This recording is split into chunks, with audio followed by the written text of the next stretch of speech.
Now let us start corollary laws of vibrating string. तो ये corollary laws क्या होता है? तो लास्ट टाइम हम लोग 3 लॉज पढ़े थे। There are 3 laws of vibrating string. First one is called as first law of vibrating string which is called as law of length, second law of vibrating string which is called as law of tension, and third law of vibrating string which is called as law of linear density. इन 3 laws के अलावा 2 और laws है जिनको हम लोग यहाँ पर सब लॉज कहते हैं, और it is also called as the corollary laws. So what is the corollary laws?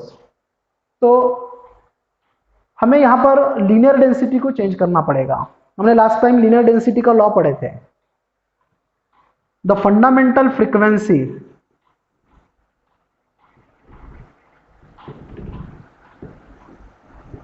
Of vibrating string is, मैंने वीएस मतलब वाइब्रेटिंग स्ट्रिंग लिया है। Vibrating string is n is equal to 1 upon twice L under root T upon M, where L is length of vibrating string, VS को short में लिख रहे हैं हम लोग। T is the tension applied to vibrating string, and this m is called as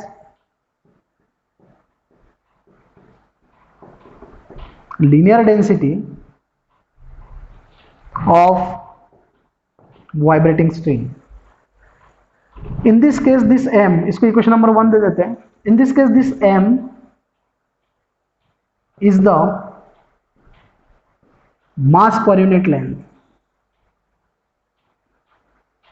ये मास per unit length हो जाएगा।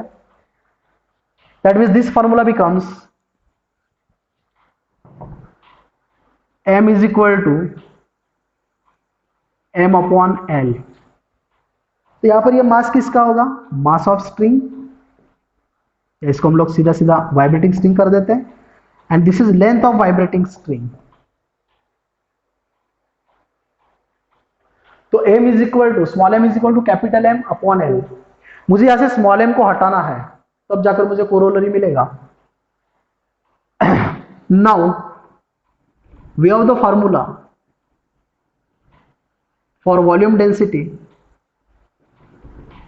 Volume density denoted by rho, and this is equal to mass upon volume.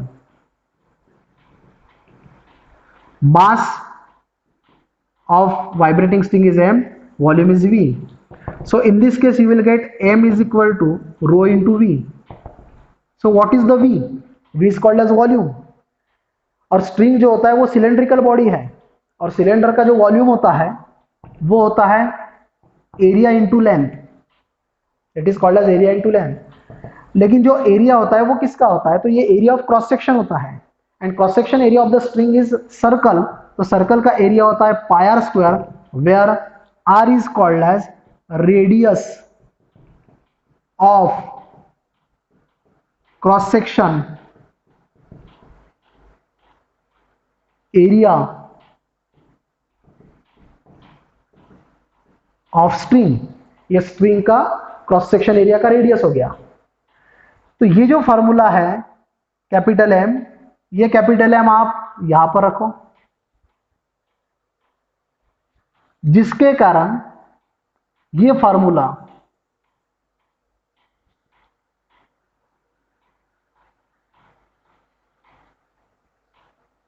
बनेगा small m is equal to capital M की जगह पर आ जाएगा रो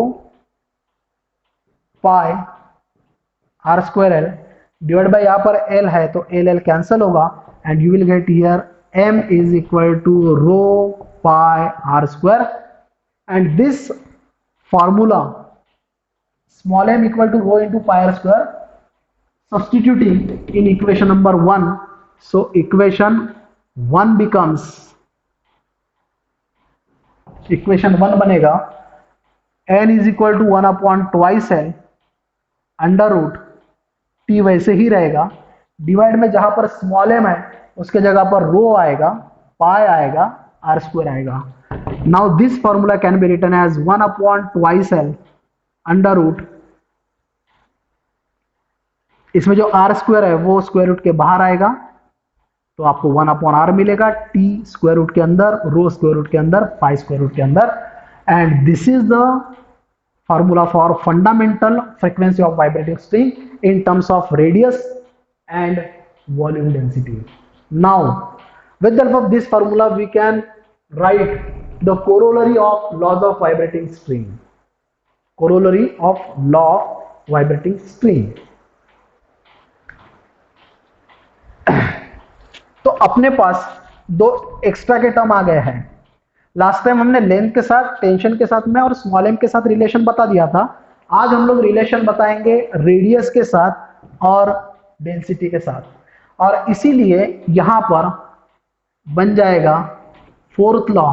तो हम फोर्थ लॉ करके नहीं लिखेंगे, यहां पर लिखेंगे law of radius. Law of radius तो रिलेशन होगा फ्रीक्वेंसी के साथ में।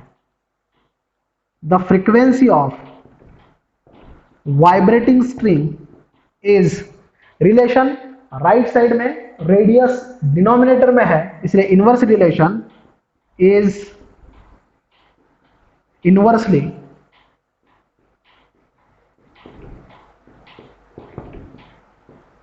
proportional to the radius of cross section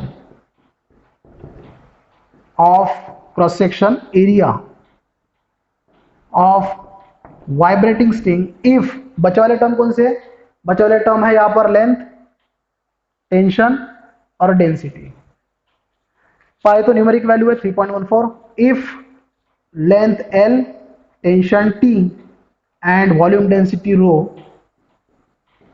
are constants, तो क्या बनेगा वो फॉर्मूला, R लेफ्ट साइड में आएगा तो NR हो जाएगा, N is inversely proportional to R if L, T and rho are constants. Now the verification of this law of radius, verification of law of radius, तो formula बनेगा n, R left side में आ जाएगा, right side में बचेगा 1 upon twice L under root T upon rho into pi. ये पूरा का पूरा तो कांस्टेंट है, जिसके कारण एनआर जो प्रोडक्ट है वो कांस्टेंट होगा। और अगर आप radius of cross section change करते हो तो फ्रीक्वेंसी चेंज होगा। So N1R1 is equal to N2R2 is equal to N3R3। इस प्रकार से जैसे जैसे आप लोग R का वैल्यू चेंज करोगे फ्रीक्वेंसी का वैल्यू चेंज होगा, लेकिन ये N और R का जो प्रोडक्ट है वो कांस्टेंट रहेगा। And this is the verification of law of radius. Now second, law of volume density.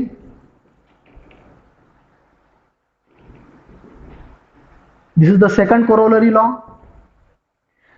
Volume density right side में डिनोमिनेटर में है, स्क्वायर रूट के अंदर है, डिनोमिनेटर में होने का inverse relation. Now the frequency of vibrating string is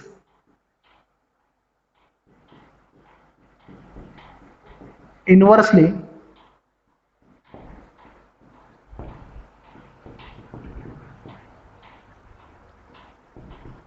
proportional to the wall square root of, square root लिखना पड़ेगा, square root of volume density, square root of volume density of vibrating string if length को constant करना पड़ेगा, radius को constant करना पड़ेगा और tension को कांस्टेंट करना पड़ेगा। If L, R and T are constants.